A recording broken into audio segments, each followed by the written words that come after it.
தாக்கப்பட்டிருக்காங்க. எங்க? கரூர்லயா? எப்ப? இன்னைக்கா?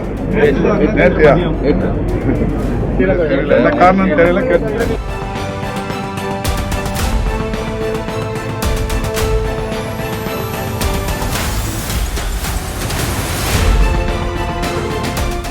தாக்கப்பட்டிருக்காங்க. எங்க? கரூர்லயா? எப்ப? இன்னைக்கா? நேத்தியா? தெரியல, என்ன காரணம் தெரியல.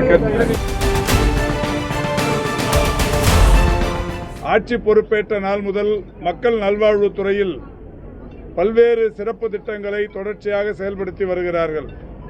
மக்களை தேடி மருத்துவம், இன்னுயிர் காப்போம் நம்மை காக்கும் 48, இதயம் காப்போம், பாதம் பாதுகாப்போம், நடப்போம் நலம் பெறுவோம், மக்களை தேடி மருத்துவ ஆய்வக திட்டம், தொழிலாளர்களை தேடி மருத்துவ திட்டம், செயற்கை கருத்தரித்தல் மையங்கள் என்று பல்வேறு திட்டங்களை மாண்புமிகு தமிழ்நாட்டின் முதலமைச்சர்கள் தொடர்ச்சியாக செயல்படுத்தி வருகிறார்கள். இந்த வகையில்தான் கடந்த 3 நாட்களுக்கு முன்னால் சென்னையில் 14 வயது பெண் குழந்தைகள் பயன்பெறுகிற வகையில் HPV என்று சொல்லப்படுகிற தடுப்பூசியை, ஹியூமன் பாப்பிலோமா வேக்சின் என்கின்ற தடுப்பூசியை போடும் பணியினை தொடங்கி வைத்தார்கள். இந்திய அளவில் மட்டுமல்ல, உலக அளவில் முதன்முறையாக மாண்புமிகு தமிழ்நாட்டின் மகளிரை காக்கும் மிக முக்கியமான முயற்சி அது. அதோடு அன்றைக்கே கிண்டி கலைஞர் நூற்றாண்டு உயர் சிறப்பு மருத்துவமனை வளாகத்தில் உலகிலேயே பெரிய குழந்தைகளுக்கான மருத்துவமனை ஒன்றுக்கு அடிக்கல் நாட்டியிருக்கிறார்கள். 417 கோடியே 7 லட்சம் மதிப்பீட்டிலான அந்த மருத்துவமனை இன்னும் 1.5 ஆண்டு காலத்தில் அமையப்பெறவிருக்கிறது. அது உலகிலேயே பெரிய அளவிலான குழந்தைகளுக்கான மருத்துவமனை மற்றும் ஆராய்ச்சி மையமாக அமையவிருக்கிறது. மாண்புமிகு முதல்வர் அவர்கள் அறிவித்தார்கள்.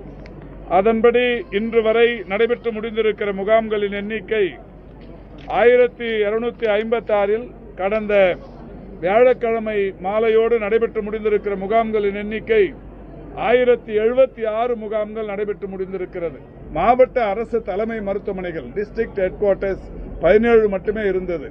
மாண்புமிகு தமிழ்நாட்டின் முதலமைச்சர்கள் அரசு பொறுப்பேற்றவுடன் புதிதாக 19 மாவட்டங்களில் டிஸ்ட்ரிக்ட் ஹெட் குவார்ட்டர்ஸ் கட்டுவதற்கு நிதியையும், டிஸ்ட்ரிக்ட் ஹெட் குவார்ட்டர்ஸுக்கு இணையாக ஒரு 6 இடங்களில் கட்டுவதற்கும் 1078 கோடி ரூபாய் நிதியை தந்து இன்றைக்கு அந்த மருத்துவமனைகள் கட்டும் பணிகள் நடைபெற்று பல்வேறு மருத்துவமனைகள் தொடர்ந்து திறந்து வைக்கப்பட்டு வருகிறது. வருகிற 6ஆம் தேதி ஒரு மகிழ்ச்சியான செய்தி. தமிழ்நாட்டில் ஒரே நாளில் 7 இடங்களில் மாவட்ட அரசு தலைமை மருத்துவமனைகளை மாண்புமிகு தமிழ்நாட்டின் முதலமைச்சர்கள் திறந்து வைக்கிறார்கள்.